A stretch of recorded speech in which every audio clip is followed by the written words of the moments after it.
Now, breakfast is the most important meal of the day for me, and if I don't want to make an effort and have things quick, all I get is a loaf of bread and some butter and make myself a bread and butter sandwich, and that's taken care of my energy for the first half of the day.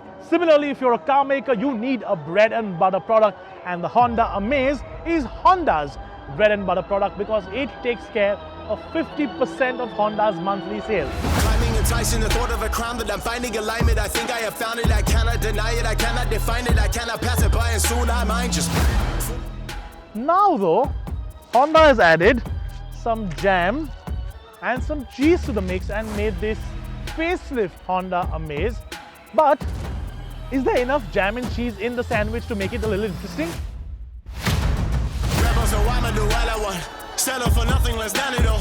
I am just kind of the pinnacle of a highly evolved apex predator. So what's really new? Well, that's your jam right there. You get some new LED projector headlamps, and that's the cheese, the new grill with a lot of chrome on it. And there's some chrome on the bottom too, so a little bit more sprinkling of cheese there. And if you want some salt and pepper added to that mix, well, that's a new set of wheels for you. But just as food has had salt and pepper used for decades and, well, centuries before that, those aren't really new. Those are actually from the Honda City.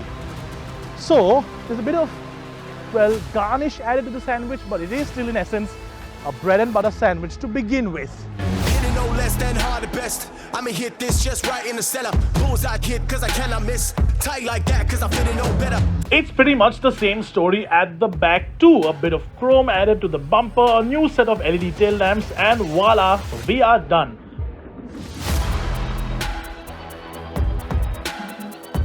There is a little too much chrome maybe overall, but it doesn't look like the cheapy chrome that people tend to add on to their cars, so that's good. Right, this little silver panel on the doors and that silver panel on the dashboard, that's the only real change in the interior. The steering wheel is the same, the center console is the same, the infotainment is the same, that's the same, the gear shifter is the same, the seat upholstery is the same, the rear seats are the same. Everything is pretty much exactly as it is. Oh, you do get 3 angles on the camera on the rear view parking camera, but apart from that, everything stays the same, and I think Honda seriously should have done a little bit more because this just isn't enough.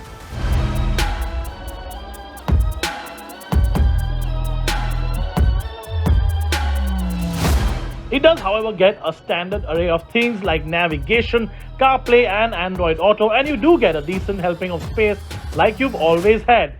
But there really should have been a new standout feature on the interior, and there just isn't one. Every car engine undergoes a lot of stress in city driving, particularly during warm-up and in stop-start conditions, whether it is due to traffic or short trips. Ordinary car oils may not be enough to protect your car engine, and that is why we recommend fully synthetic Castrol magnetic stop-start for non-stop protection. Now, earlier today when we set off to drive the Amaze, Honda gave me a choice of 4 different engine options: the petrol, manual and CVT, the diesel manual, and this, the one we're driving today, the diesel CVT. And I must admit that I'd rather forgotten about this car's existence because we just don't talk about it enough.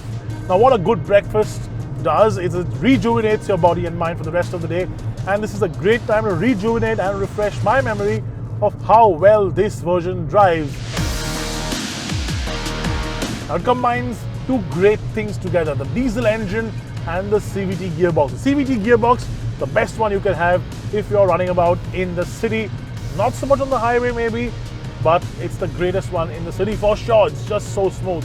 The diesel engine, well, if you're sick and tired of the frankly ridiculous and honestly daft prices of petrol, the diesel is the way to go. And that 1.5 liter engine on bonnet, will we know, tried and tested, gives great fuel economy, decent performance, and as a package, if you are looking for an automatic subcompact sedan, I think that this is really the one to get. Now, if you thought that there were some changes to the cars mechanically, sadly, this is where you get really disappointed. There aren't. Everything is pretty much the exact same. The suspension setup, the tune on the engine, the gearboxes, yup, pretty much absolutely all unchanged.